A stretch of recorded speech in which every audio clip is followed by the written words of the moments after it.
സർഗകരളി ചാനലിലേക്ക് സ്വാഗതം.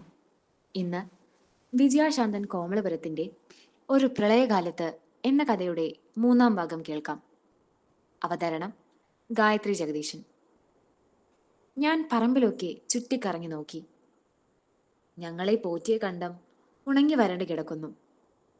വാഴയും തൈത്തെങ്ങുമെല്ലാം വെള്ളം കിട്ടാതെ മുരടിച്ചു.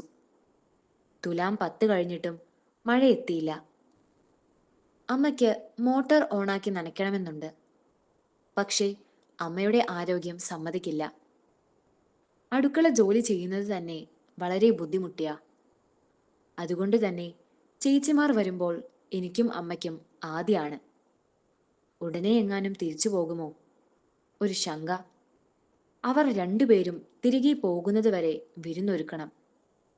അമ്മയ്ക്കാണെങ്കിൽ മുട്ടുവേദന കൊണ്ട് വയ്യ. അധിക സമയം നിന്ന് ജോലി ചെയ്യാനും വയ്യ. കാലിൽ നീരിറങ്ങും.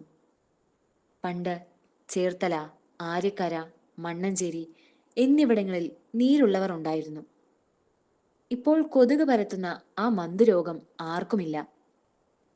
എങ്കിലും അമ്മയുടെ കാലിലെ നീര് കാണുമ്പോൾ പണ്ട് കണ്ടിരുന്ന ആ നീരുള്ള കാലുകളാണ് മനസ്സിലേക്ക് ഓടിയെത്തുക. അമ്മയുടെ അവശത കണ്ടറിഞ്ഞ് ചേച്ചിമാർ പെരുമാറുകയില്ല. അവർ രോഹിണി അപ്പച്ചിയുടെയും സുശീല അപ്പച്ചിയുടെയും അടുത്തു പോകും. ഉച്ചയൂണ് കാലമാകുമ്പോൾ കുട്ടികളുമായി എത്തും. ഊണ് കഴിഞ്ഞാലോ കുംഭകർണനെ പോലെ കൂർക്കം വലിച്ചുറങ്ങും. കുഞ്ഞുങ്ങൾ എഴുന്നേറ്റ് വന്നാൽ അമ്മ തന്നെ നോക്കണം. മുട്ടുവേദനയുള്ള അമ്മയ്ക്ക് കുട്ടികളുടെ പിന്നാലെ ഓടിയെത്താൻ പലപ്പോഴും സാധിക്കാതെ വരും. അവസാനം അമ്മ കഥ കടച്ചിടുമ്പോഴായിരിക്കും ആരെങ്കിലും വരുന്നത്. കഥ കടഞ്ഞു കിടക്കുന്നത് നടന്നു വരുമ്പോൾ തന്നെ കാണാം. അതുകൊണ്ട് ആരുമില്ലെന്ന് വിചാരിച്ചു വരുന്നവർ തിരികെ പോകും. അങ്ങനെ തിരികെ പോകുന്നത് കാണുമ്പോൾ അയൽവാസികൾ ആരെങ്കിലും പറയും, അവിടെ ആളുണ്ട്. അശ്വതിയുടെയും താരയുടെയും കുഞ്ഞുങ്ങൾ പുറത്തിറങ്ങാതിരിക്കാൻ കഥ കടച്ചിടുന്നതാ. ശാരദയെടുത്ത് എവിടെങ്കിലും പോകുകയാണെങ്കിൽ ഞങ്ങളോട് ആരുടെങ്കിലും പറഞ്ഞിട്ടേ പോകൂ. നാട്ടിൻപുറങ്ങളിലെ ഈ സ്നേഹബന്ധം അതൊരു പ്രത്യേക ബന്ധമാ. പറഞ്ഞറിയിക്കാൻ പറ്റാത്ത ഒരു ബന്ധം. ഓർക്കാപ്പുറത്ത് വിരുന്നുകാർ വന്നെങ്കിലോ എല്ലാവരും വേലിക്കൽ വന്ന് എത്തി നോക്കും. എന്തെങ്കിലും പോരായ്മ ഉണ്ടെങ്കിൽ പരിഹരിക്കാനാണ്. അല്ലാതെ നുണക്കഥ പറയാനും കിംവദന്തികൾ പറയാനുമല്ല. ചോറില്ല എങ്കിൽ ചോറ് കൊണ്ടുവരും. കറികൾ എന്തെങ്കിലും വേണമെങ്കിൽ അതും കൊണ്ടുവരും. അതൊന്നുമല്ല, പഞ്ചസാരയോ തേയിലയോ അങ്ങനെ എന്താണെങ്കിലും 5 നിമിഷം കൊണ്ട് പരിഹരിക്കും. ഫ്രിഡ്ജിൽ വെച്ച് മരവിപ്പിച്ചവയൊന്നുമല്ല.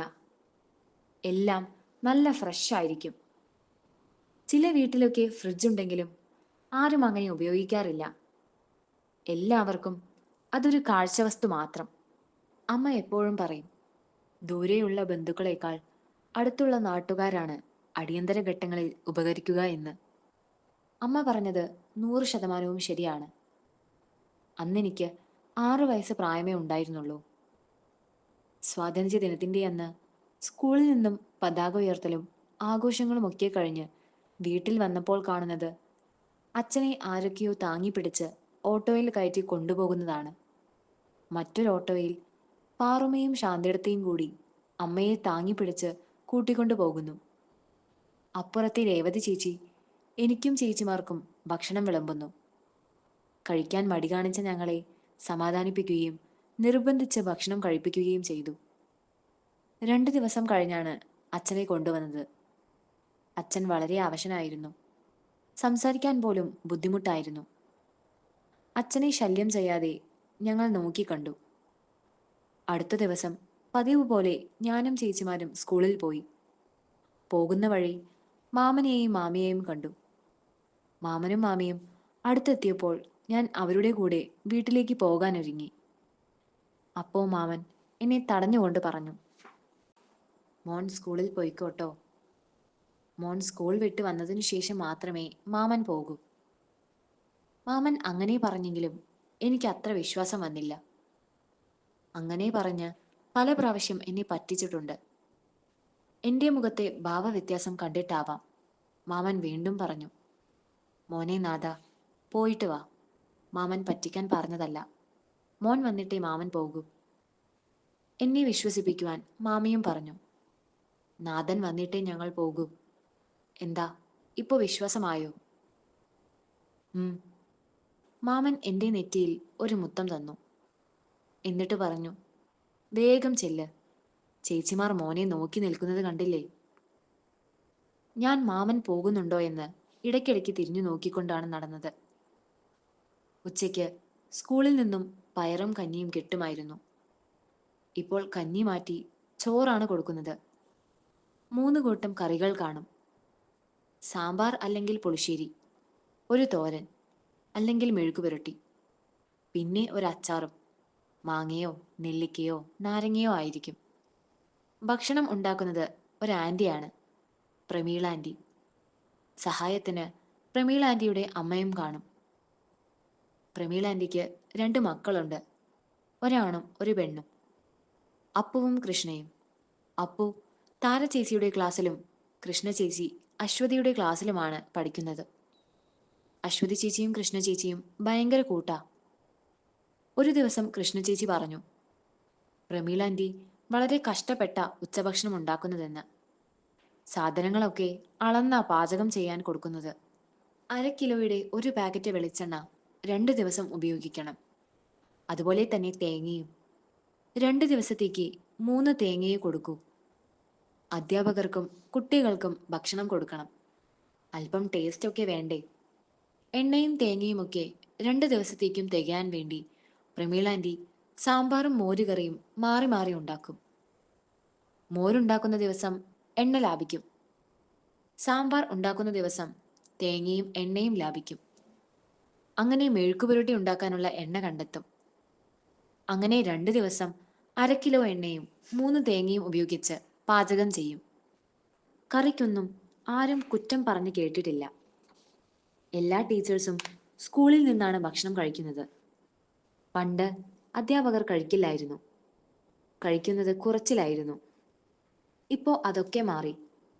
ഞങ്ങൾക്കെല്ലാം വിളമ്പി തന്നിട്ടാ സാറുമാർ ഭക്ഷണം കഴിക്കുന്നത്. വീട്ടിൽ കഴിക്കുന്നതിനേക്കാൾ രസമാ. കൂട്ടുകാരും ഗുരുക്കന്മാരും ഒക്കെ ആയിട്ട് വരി വരിയായി ഇരുന്ന് കഴിക്കുന്നത്. വീട്ടിലാണെങ്കിൽ ചോറുണ്ണാൻ മടിയാ. ഇത്തിരി കഴിച്ചിട്ട് മതീന്ന് പറഞ്ഞു ഓടിപ്പോകും.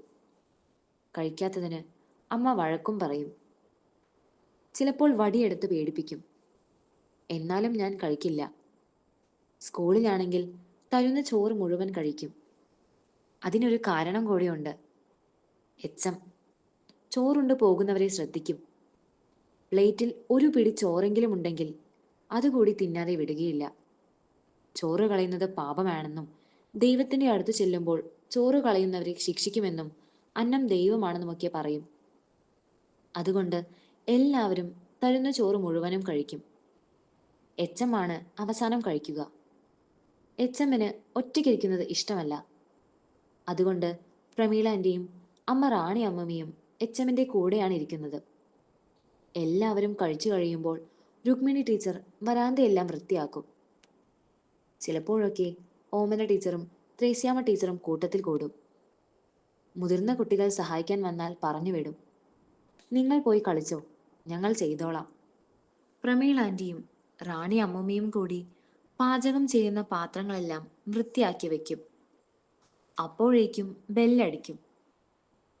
അന്നും പതിവ് പോലെ ഉച്ചഭക്ഷണമൊക്കെ കഴിഞ്ഞപ്പോൾ രുക്മിണി ടീച്ചർ എന്നോട് പറഞ്ഞു, എച്ചമ്മന്റെ റൂമിലേക്ക് ചെല്ലാൻ. ഞാൻ ഓടിച്ചെന്നു. അവിടെ ചേച്ചിമാർ 2 പേരും കരഞ്ഞുകൊണ്ട് നിൽക്കുന്നു. ഞാൻ ചേച്ചിമാരുടെ അടുക്കൽ ചെന്നു. പെട്ടെന്ന് ഞാൻ കണ്ടു, മാമൻ ഇരിക്കുന്നു. ഞാൻ മാമന്റെ അടുത്തേക്ക് ചെന്നു.